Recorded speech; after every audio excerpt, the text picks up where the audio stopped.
Nocebo is opioid-free anesthesia nocebo? That's a question. I'm coming from Bruges. Bruges, that's here in the northwest of Belgium. That's also a small country. And for what is Belgium now, I'm just going to show you a few things. Chocolate, but that's also here in Switzerland. But did you know that the first stock exchange in the world was invented in Bruges? And this was a family Bourse. And so Beurze, it's actually the name of that family. And they started that for sending ships to India and China, far away, and we didn't have a kingdom. So it were the people themselves, were very democratic, were wealthy, but not wealthy enough to have 10 ships, and if they lost one, it would be disaster. That's why they invented the stock market. That's our old hospital. It dates from 1150. It's still there now as a museum in the center of the city, so it's worth visiting it. At that time, it was a hospice. That means that sick people could stay there to get food, but not real medical treatment at that time. My potential conflicts of interest, I've been giving lectures, and we also received research support from several companies. Otherwise, we would not be able to move science forward. This lecture, there is no support whatever from any company. This is Nocebo. Docteur, c'est la première fois qu'on me va opérer, je suis très tendu. Et s'il va vous aider à détendre, c'est pour moi aussi la première fois. Well, if you tell that to your patient, I'm sure he will be really stressful. He might not be waking up very nice. This is the most stupid thing you can do. But if you go work opioid-free, you can do the same. Opioids may have many side effects, as we all know. That's nothing wrong to tell that to your patient. To avoid complications, we decided today not to give any opioids while you asleep. Oh, that's a little bit danger already. And waking up, we will give you morphine, but only if the pain is unbearable. Now, if you tell that to your patient, he's really, this seems like an experiment, and even a bad experiment, because they will have pain before you will give anything at all. Because for the patient, getting opioids is such an important thing as treating the pain. And then now there will be pain that dramatically. This is also the problem in America, where there is a real opioid crisis. I will come in a little bit later on. And this is due to the fact that being afraid to have a patient pain, we are giving more and more opioids, just trying to avoid it, but we get the opposite effect. I will talk about, is it possible to give opioid free? Does it improve the outcome? Are there risk, side effects, complications, and contraindications? Now, and I'm going to stand here, I can read also with you, there is a real problem in America. And if you look and compare America, in most of the countries, France, Germany, and assume also Switzerland, the mortality in the midlife people is really decreasing over the year. That's fantastic, so we're doing very bad. However, in America, something very strange happened. Since a little bit before 2000, the mortality is rising. And what you can see, it's due to the poisoning. That means young, between 40 and 50 years, people are increasingly dying, and it's because of poisoning, drugs, and probably drugs we are giving them. We see that it is in different ages rising. The most it's in this group, 50 up to 60 years old. There is indeed an increase in alcohol use. There is also a dramatic amount of obesity in America. But the non-obese have the same rise. So it is not just the obesity itself that is causing this increase in mortality. It was also happening already before the economic crisis. So the only correlation is a continuous increased availability of opioid prescription for pain. And this has risen dramatically. So there's this paper showing it in the JAMA, showing that there is a dramatic amount of mortality increase comparable to the AIDS epidemic. This is America. And the opioids are probably the problem. The prescription given is increasing dramatically. As you see, the most common diagnosis for which an opioid is prescribed, it's for chronic pain, and it's only 2% is for cancer. So this is a drama. So we are giving in chronic way opioids to patient probably who doesn't need that at all. And the number of opioid prescriptions is increasing dramatically in the last 10 years. And that's what we see now, is that the amount of deaths in America due to poisoning of drugs and with opioids is actually increasing dramatically. We have here now 4.64% deaths on 100,000 patients. You can give it also in absolute numbers. And the group of opioids that are dramatically, are the natural opioids and the semi-synthetic opioids, also the other one. So this is bad. It seems also that the combination with the benzodiazepine is the worst. So the ones who doesn't get benzodiazepines and only opioids, there the increase was also strong, but in the last 10 years it stopped. So this is a problem. Is this the same in Canada? Well, what we see there is in this publication is that 3% of the patients post-operative, after 90 days, still get opioids, and they didn't get any opioids before. This is really a drama. 50% of patients who didn't need opioids before the surgery are discharged from the hospital with an opioid prescription. This is, you can say, okay, that's the American, but this is the Canada. We in Europe are a lot better. But being afraid of having a patient who would claim and say, I have pain, I don't want to feel anything, they give prescriptions of opioids. After 3 days, they're probably not really working, but at least if there is a claim, you can say, I've done everything possible, I'm giving opioids, so I'm free. That's what is happening. And so this is a real problem. So we need to, again, to teach and tell, well, there are other ways to treat that. Now, the mortality in Canada is not raising that dramatically as it is and you see it's still declining. So there might be another mechanism there too, or the prescription drama is not that big as it is in America yet. So maybe we in Europe are still safe. However, we know that with time delay, it might be coming here too. If you look to the closed claims, we see that from all the closed claims in America, postoperative opioid-related respiratory depression is a very important one.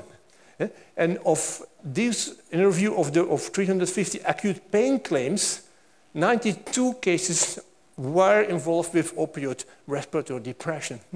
This is a real problem. Does opioids have an impact on the outcome? Well, it's difficult. This is a study not postoperative of back pain.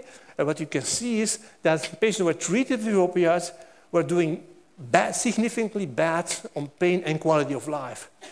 The final long-term follow-up, there's no real difference. So that was difficult to show there. But what about, I see that this slide is coming strange, what about the opioids use in the hospital? And the post-operative opioids use, where Ordera demonstrated that 2.7% of surgical patients experienced opioid-related adverse event, drug event, and this increases significantly the length of hospital stay. Making calculations on the cost and whatever is depending on the hospitals, but at least we are probably losing a lot of money in that. He repeated this study on a larger group of patients, and he found out that 2.7% of patients experienced opioid now related adverse drug events, resulted in significant increase in long hospital stay. And they will say, this makes a huge amount of money we are losing. It's depending on the way also you are reimbursed. But now here, like in Switzerland, if the patient can leave one day early to the hospital, it makes a huge difference. In Belgium, a little bit different in that we get paid still for every day, but less and less and less. So for us, it makes also sense from a certain time to start reducing the hospital stay. Why is that such a problem with the opioids? Well, this is one of the oldest studies showing the two problems. The first problem is actually the tolerance. And this is a rat experiment in which they give a rat a continuous infusion of morphine. And we look to the analgesic effect. And what you will see is that after 1 hour or 2 hours, you get a maximum analgesic effect. But continuing the morphine infusion, we'll see that after 8 hours, the effect is almost gone. There is an adaptation of the body, and that means that after 8 hours, continuous infusion, you will need to increase the dose to get again an analgesic effect. This is tolerance. And this is the problem of the opioids, we all know. That's why you need to increase the dose to have again an analgesic effect. So that's for morphine. What's for remifentanil? For remifentanil, a little bit comparable, not in rats, in human. This study is done. They've been looking to a continuous infusion of remifentanil, nothing else. Looking again to the tolerance to pain, you will see that after 90 minutes, 1 hour and a half, you have the maximum analgesic effect. And after 3 or 4 hours, the analgesic effect is gone with the same continuous infusion. So the tolerance to this stronger opioid is a lot faster. And it means again that after 4 hours, you need to increase the dose to have again an analgesic effect. So the problem is, if we now start using a high dose intraoperative, and then the patient wakes up after an operation of 2 hours or even 4 hours, then the patient really needs an analgesic, but because you have been given already that much of opioids, you will need a higher dose compared to a patient who didn't get any opioid or a very low dose of opioid. So that's why this tolerance principle is something you should keep in mind if you give opioids intraoperative. And the stronger the drug, like remifentanil, the faster this tolerance phenomenon is happening. So it is less fast with fentanyl, methadone, than it is with the remifentanil. That's the first problem. The second problem is the hyperalgesia. And this I can demonstrate with experiment in rats also. The rats get a dose of fentanyl. You will see that the pressure for which the rat will react on a hot plate will be very high. So there is a very good pain suppression. But when the anesthesia amount of the fentanyl dose has gone, you will see that this rat will react on a pain stimuli below the threshold. So a stimuli that is not painful suddenly become painful. This is hyperalgesia. And this takes several days before returning to normal. So this rat, at 4 days after having had an anesthesia, is still having more pain from a stimuli that shouldn't be painful. If at the same time there is inflammation or surgery taking place, everything gets worse. These gobs even drop lower down, and it takes up to 2 weeks before it returns to normal. So 2 weeks long, there's hyperalgesia. This is the immediately hyperalgesia. You may also have heard about the long hyperalgesia after months post-operative. But this is the acute hyperalgesia. Now, there's one aspect. If you give ketamine here in low dose at the same moment of your opioid and your inflammation or your surgery, you are not ending up that dramatically, and again, the time is a lot shorter. So it helps to add ketamine if you do an anesthesia with opioids to reduce this hyperalgesia. And in a shorter term, you will return to normal and have a patient that has less pain post-operative. Is this important? Because you say, I just can increase the dose of my opioids. I know that the opioids are actually giving respiratory depression, but if he is tolerant, maybe the respiratory depression will be also tolerant, and then we wouldn't be having any trouble. If you look here in this study, where they have been comparing patients who had no opioids before, who had 3.2, 6.4 milligram per kilogram opioids, or had opioids in the past, and we know that, and we see there's a big difference in the opioids required to get an analgesic effect. You need, and this is a log scale, you need very high doses to get analgesic effect in patients who are on opioids compared to the one who never got opioids or the ones who got opioids in the past. However, if you now look to the respiratory depression in these 4 groups of patients, there is no difference. So all these patients have the same amount of respiratory depression on the same dose of an opioid given. So a patient who never got an opioid, the green one, and the patient who is on a continuous amount of opioids, they get the same, for that dose of morphine, they get the same amount of respiratory depression. So there is almost no tolerance for the respiratory depression. And that's now a problem. So if a patient gets tolerant because you have been using a high dose of opioids, and it's not just on days, it's even happening very fast, you will have a higher risk when you give a higher dose of opioids to treat the pain, because the respiratory depression is comparable to the patient who didn't get any opioids. And that's why in this paper shown that patients who are on a PCA with morphine postoperative, undisturbed, they having abnormal breathing patterns the day after is extremely common, and it's happening very frequently. Both problems, they have stops of breathing for a short moment, and they have obstructive breathing. So a patient maybe you didn't be on having OSAs before will have obstructive breathing due to the opioids given by a PCA pump. Now the patient will regulate it, that means if he is sleeping, whatever, he will giving less, but even in that amount of dose, by patient controlled, you will see frequently, and not just in a limited group of patients, stopping of breathing. And that's what you will see. There's a patient who is obstructive breathing here, typically sign. What about the quality of the sleep postoperative? Well, if we look here to remifentanil aspect, there are significant more apneas after remifentanil. Not in every patient. Some patients do not react that dramatically, but on average we see that this is actually increasing enormously. On the other hand, also there's less REM sleep initially. So REM sleep after remifentanil. So what might be happening is that the first night, the REM sleep might not be there, might be blocked, and the next days the patient will need more REM sleep to cover that loss of REM, and that's why the patient at the second and the third day may be at a higher risk of having going too deep and too long in REM sleep and having obstructive breathing.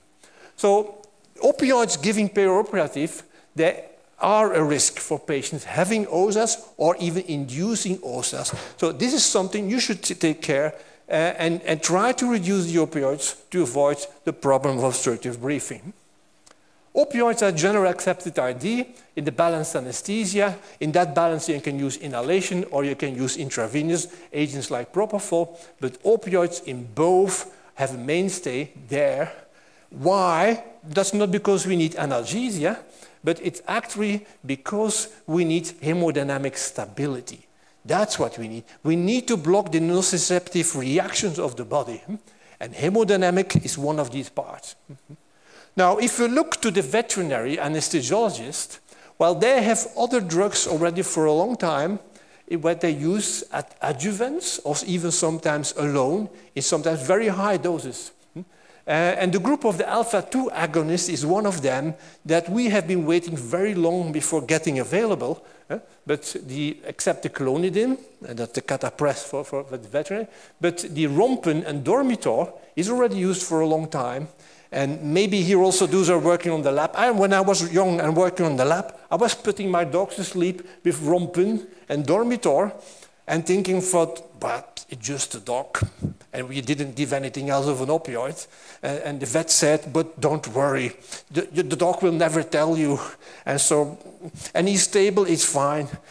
And maybe that's the trouble, the dog never told me how fine it was when he wakes up, because it was such a great stable anesthesia without any opioid, but we were not aware at all. What are the alpha-2 agonists doing? They have three effects. They have hypnotic effects. There's one small area in the brain. If you put a lesion and you give alpha-2 agonists, you will have no sedation. That's a ventrolateral nucleus there. So it's already isolated, the place where you get the sedative effect of the alpha-2 agonist. Besides that, there's also some kind of analgesia. And that's on the spinal alpha-2 adrenoreceptors, we have anti-nociceptive effects. The third aspect, and that's why we want to use the alpha-2 agonist intraoperative, is blocking the autonomic reactions. And as a net result, you have also hemodynamic stability. This is the effect that you also are searching with your opioids. A high dose of opioids will also block the autonomic reaction, and they give a perfect hemodynamic stability. That's why you use the opioids intraoperative while the patient is sleeping. So he wouldn't be reacting. When the patient wakes up after surgery, then you use the opioids and as an analgesic aspect. And That's why you said we need a dose. For this, you need very high dose of opioids to block that. That's the problem. And that's why we induce the tolerance. While postoperative, you don't need such a high dose for hemodynamic stability, but you need a dose just enough to be analgesic. There are already studies who have been showing that these hemodynamic stability caused by the sympathetic block, you can achieve that. And so in desperate anesthesia with fentanyl or with dexmedetomidine is comparable in its effect on blocking the para and orthosympathetic system. They have been looking here to heart rate variability and indicating the impact of sympathetic and parasympathetic activity. And there was no difference between dexmedetomidine and fentanyl in changing that. There were some spots, so the simple balance was decreased in both groups. There was greater in the dexmedetomidine group, the decrease in the low frequency, the high frequency ratio, and the blood pressure, heart rate, nothing either in both groups. So this was already showing that you can block both sympathetic systems with dexmedetomidine as you are doing with fentanyl. There are other also drugs who have an impact there. And one of the others is the ketamine, for which we say it's an NMDA blocker, and that's why it helps in blocking the hyperalgesia effects of the opioids if you are giving them intraoperative. But besides that, there are also other aspects. They have hypnotic effects in very high doses, an extremely low dose of antidepressive effect, but in the psychiatry they are inventing again today. But what we are most interested besides that, NMDA is also analgesic properties in low doses. And that's why combining low-dose ketamine with opioids postoperative helps in being analgesic. Lidocaine is the other one interesting drug. Lidocaine has several effects. There's a central action, and this central action is analgesic and anti-hyperalgesia. Also sedative. That means if you give high dose of lidocaine, your patient will be also sleeping quite long. So that's a problem. And the half-time of lidocaine, due to its metabolite, is almost 1 hour. So if you give a loading dose of lidocaine, you might have a long sedative effect of lidocaine. Lidocaine also has this well-known conduction block, nerve conduction block. That's what we use it as local anesthetic. Great drug. But if you use it intravenously, probably this effect is not important. But another important part is the anti-inflammatory effects. And that is something we don't know that well yet. And if you look to this study, they've shown that in high-dose lidocaine, this is a control situation. And if you use only a small dose of lidocaine, you still get a lot of inflammation. But once you go here to 4 milligrams per kilogram, high-dose lidocaine, you're also blocking the inflammation. And by blocking the inflammation, you get less edema and also less pain in the wounds and in the areas the surgeon has been working. So it could be that this anti-inflammatory effect, for that you need high doses, is also one of the mechanisms by which lidocaine infusion could have less pain. But again, if you give low doses, you will not see that. So many studies have been doing with lidocaine, but probably in a dose too low to have any real analgesic effect of blocking any inflammation effect. So maybe we have to use it in a high dose intraoperative and in a lower dose postoperative. And that's when we can see also the effect. If you look to this Cochrane database, we see that lidocaine is significant in most studies for laparoscopy, this heterogeneity for all other procedures. And the fact that the lidocaine is so effective in laparoscopy probably has to do with the anti-inflammatory effect. During pneumoperitoneum, we get ischemia of the peritoneum. It's an old other story. We get inflammation just on the whole peritoneal surface. And drugs like dexamethasone, who blocks this, will reduce also pain. And the same problem is due for the lidocaine. Magnesium is also an NMDA blocker, sympathetic block. Calcium channel blocker is also helpful when combining that. So many drugs reduce the opioid. If you add dexmedetomidine or clonidine, you will have a reduction in your opioid need intra and postoperative. The same for ketamine, magnesium sulfate, lidocaine, and even dexamethasone. These work in anti-inflammation. And that's the way we thought about if we start on combining these different drugs.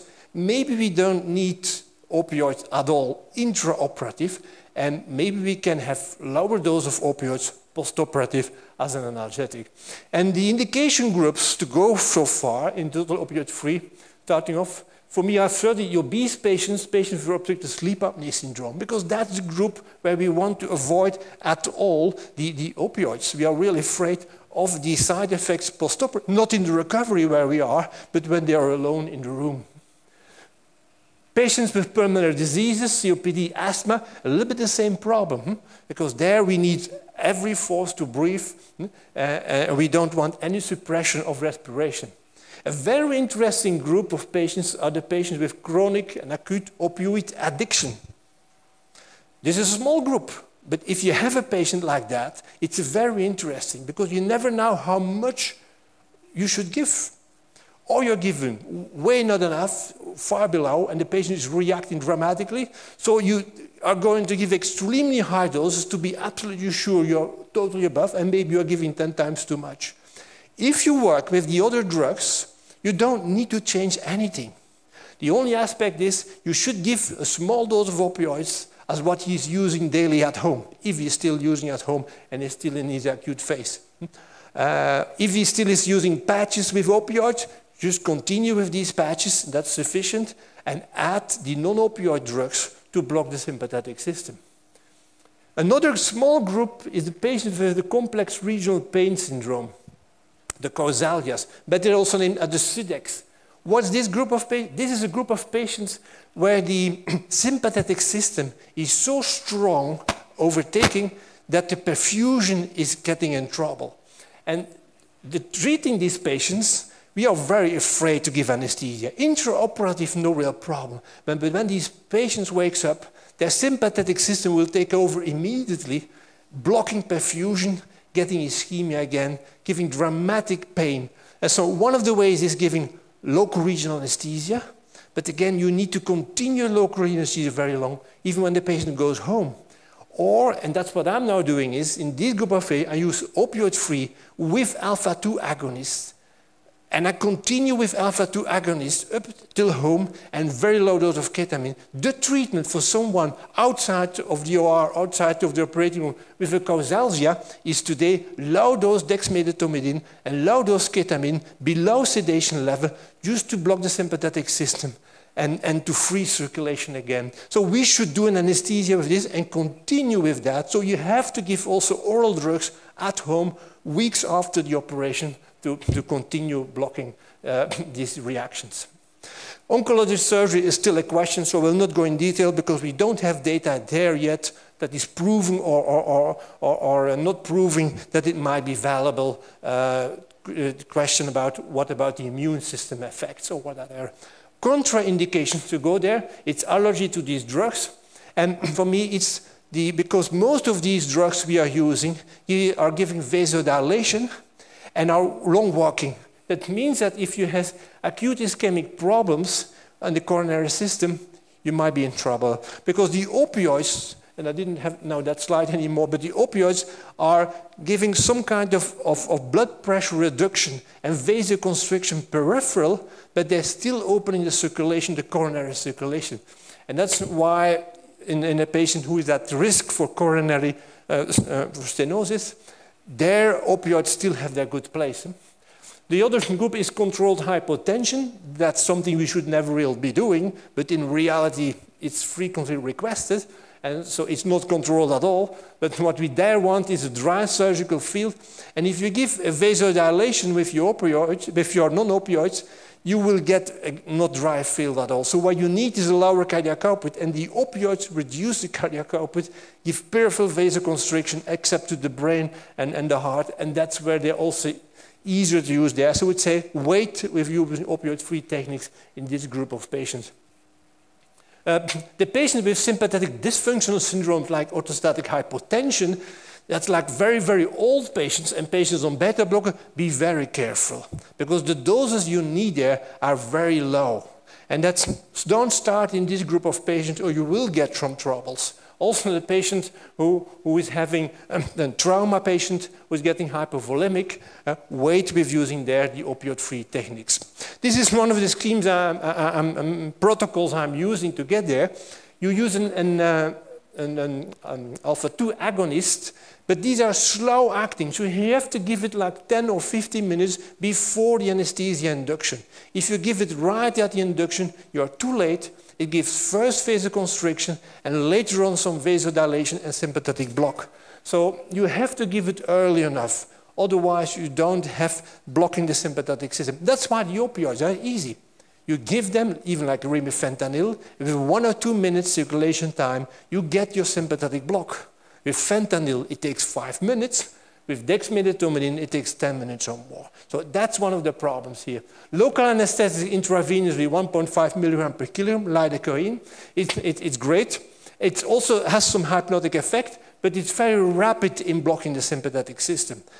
And that's a way of working. You see here that the dose we are using is rather low. So the idea is working in a combined way. It's not just one drug. You can use dexmedetomidine alone, like the vets are doing, but then you need 1 mic, and they even go up to 10 micrograms per kilogram, but then the patient will be sleeping again for 10 hours before waking up. However, the vets, they have already an antidote, and so they inject the antidote, and then in 10 minutes, the horse is standing up again. Or in the wild animal, they're using that also there, because there they should be waking up immediately, otherwise they will be eaten by other animals. Propofol, we need a hypnotic. If needed, we can give some more magnesium sulfate, some hemodynamic stabilization, and then neuromuscular blockers if they're required for intubation or the aspects. Anti-inflammatory agents, that's for if you do laparoscopy. Think about a low dose of ketamine now or at the end of the procedure when the patient will need some opioid or it has some analgesic properties, and have some drugs available to control the hemodynamic reaction. The maintenance we do by continuing with dexmedetomidine. Initially, I was using always an infusion, like we are doing in intensive care. However, for short cases, this is no real need, as dexmedetomidine is long-acting. So I'm loading up, and today I'm using almost like 0.5, 0.6. I hardly go to 1 anymore, certainly for cases that are less than 1 or 2 hours. You can work also with clonidine, but it's a longer-acting drug. And what you can do is combine it, as you will see also, is continue postoperative with a low dose of clonidine that's long-acting, while the dex is then shorter-acting. You can continue with your lidocaine intravenously, but if you go to 3 milligrams per kilogram, you can do it. It's very stable, but again, you will have prolonged hypnotic effects, and your patient will be sleeping longer. The other approach is procaine, because it's extremely short-acting. And therefore, you can go to higher doses, intraoperative, although there's no that need, also postoperative, without having that much sedative effects. Toxic doses are probably higher. For procaine, it's around, well, it's 6, the dose you can give, while for lidocaine, the maximum is around 3. You still use your inhalation anesthesia or your propofol infusion. The only thing you will see is that you will need in propofol a higher dose, because in most of our TIVA regimens, we count also on the remifentanil to block and to have some hypnotic effects, because then equilibrium the amount of propofol and the amount of remifentanil you are given. And so we all have learned to give a little bit more remifentanil in order to reduce the amount of propofol. So if you switch over to total intravenous opioid-free, be aware that this might be difficult. And that you will need more propofol. You will need to measure bits of the depth of anesthesia to control that. So that's the essential of the maintenance. You can see we can get stable anesthesias like that. I will have some videos, but I see my time is running. One of the great things is that these patients never are shivering. The other thing you can see is these patients keep their eyes closed. When they wake up, you can talk to them, and they're full awake at the moment you talk, but then they will be absent of the rest. I try to have my patient moving immediately themselves in bed. And that's for me also a sign that they are pain-free. This patient didn't get any opioid intraoperative, and postoperative got paracetamol and NSAIDs like ketorolac or diclofenac. And when the patient can move herself in bed, it's for me a nice sign that they are pain-free. We'll see that they will need less oxygen. That's one of the aspects. We have been giving everyone systematic oxygen post-operative. The breathing is a lot better, and the need for oxygen is really less. No pain at all. Great. And you can take deep breaths. Yeah. Very well. And move your legs without any pain. Can done. You didn't give any opioid at all. Just comfortable here. So sometimes in the recovery, they will need a low dose of an opioid if the paracetamol is not enough, and otherwise nothing at all. And so what we see is that the dose is a lot less. There's another patient, 2 hours back in his room, very, very obese patient. For them, it's important that they breathe very well. And the pain, how is that? The pain has much improved since I woke up in the beginning. He was explaining it, he's still feeling something, so he's real operated. And well, what's the impact? As we see, that's a study we have been doing blinded, not double-blind, but single-blinded, randomized. And we see that the cortisol levels, green is the opioid-free, red is the opioid anesthesia, that there is no real difference. Actually, in both, they are not real rising, even seems to rise less, but not significant different. The VAS scores are better in the recovery. And the amount of opioid, all these patients get a PCA pump, and we didn't know, so they got only PCA as an analgesic, post-operative. And you see here that they are pushing a lot less on the pump compared to the patients who get an opioid anesthesia. So there is a significant less opioids required post-operative. The next day, this effect is almost gone. The reason is that they only got on opioids as an analgesic. So it is important to keep your opioids low or trying to avoid it, to have prolonged less requirement of opioids post-operative. If you look to the quality, and in that same group, you see that they're actually doing better, they have less pain, the sleep quality was really good, but this was only a small group of patients. This is another study showing that it is possible, opioid-free total intravenous anesthesia for laparoscopic cholecystectomy, and they had stable hemodynamics with a heart rate that was always lower and a blood pressure still stable but always lower than with opioids. Here was also a randomized double-blind study. What they found was the non-opioid was as effective as the opioid one, and there's no need to use opioids during surgery. There was also less pain in the group post-operative. If we look to a larger group of patients post-operative bariatric, those who got opioids in red and those in blue who didn't get opioids, you see again that there are differences in less nausea, less shivering and cold, that there is less severe pain, less moderate pain, more comfortable patients. So indeed, it is like the opposite of the nocebo effect. Telling to the patient, you are going not to give any opioid, you will be feeling more comfortable, having less pain, and the patient just say, we have less pain. So maybe if I said, I'm not going to give any opioids, and we don't know what's going to happen, maybe you will have more pain. We had sort of reaction. So this could be also a placebo effect when you tell that to your patients. We have been looking to other complications just as that in our large database, where we have been doing and been looking to all the constitutive gastric bypasses done in our center. We are now around, today already on 12,000 consecutive, and we keep all the complications the first month post-operative, and around around 2010, 2011, we start working opioid-free. So we have a group of 2,500 patients opioid-free and opioid anesthesia in the same period. There's a small group where we work low opioid that we can compare. And if you look to all the number of complications together, you will see that there is a small amount, and here there seems to be no big difference in that. But if you look to the kind of complications, and we take anesthesia-related complications or not surgical, because then we see a huge difference, and almost the double in the patients who gets an opioid versus an opioid-free anesthesia. In the surgery, bleeding complications and surgery-related complications, it seems like the opposite. It could be because this group of patients were not really randomized, they were just consecutive one. If you take all the complications, more specific, you see in red the opioid, in green the opioid-free. It are the respiratory related, where we have more in the opioids, the infections more in the opioid group, and that's, for the rest, is not big difference actually.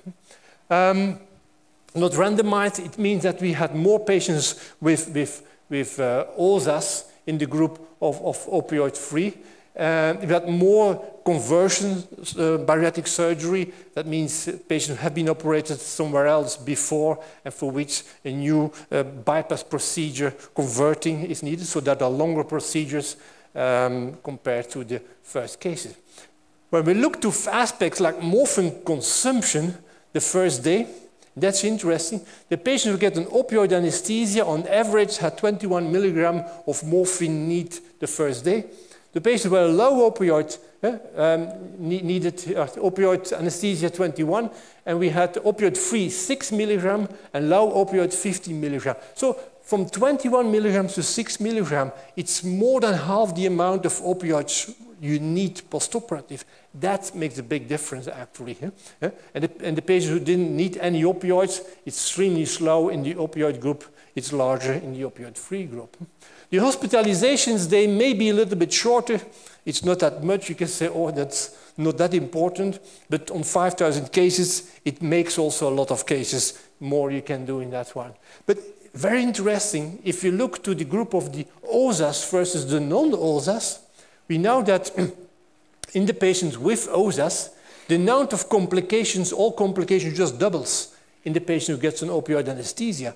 In the ones who get opioid-free anesthesia, it goes also from 2%, but it doesn't double. It doesn't change significantly. So patients with OSAs in which you give opioid-free anesthesia are not getting significant more complications compared to patients who get an opioid anesthesia. So that may be the group where it is really worth reducing the opioids. Is this expensive? Well, this is the price for me in Belgium for all the syringes, because we need a little more syringes and more drugs. Balanced anesthesias like 32 euros for a standard procedure, 36 for total intravenous, 51 for an opioid-free, because we need a lot more of other drugs. Yes, it may be more expensive. It's a little bit depending on the way, because some of these drugs you need only a little bit amount. The amount of dex we need is only a small amount of the whole ampoule. So maybe if you ask the pharmacist to divide it of different, you will end up with the same amount and it may cost the same amount. The postoperative analgesia is still also expensive if you use other drugs than just only opioids. Just to end up with saying maybe there are other aspects we don't know, but this is one of the publications just found nerve block. In nerve block, we frequently use additives like clonidine and other drugs, but also the opioids. And this is for me was stunning. Nerve block by local is reduced when morphine is given. What's happening here? And this is a study done, a very nice study done in rat sciatic nerve. It's not done in humans. So for me, it's a question, what's the mechanism there? Does it relate also in humans? Maybe we'll see there are also differences coming up. There are differences, there are changes coming. And last message is, use opioids again correct as last choice analgesics. Post-operative, there it still has its place. But if you avoid them as anesthetics, you will need a lot less post-operative.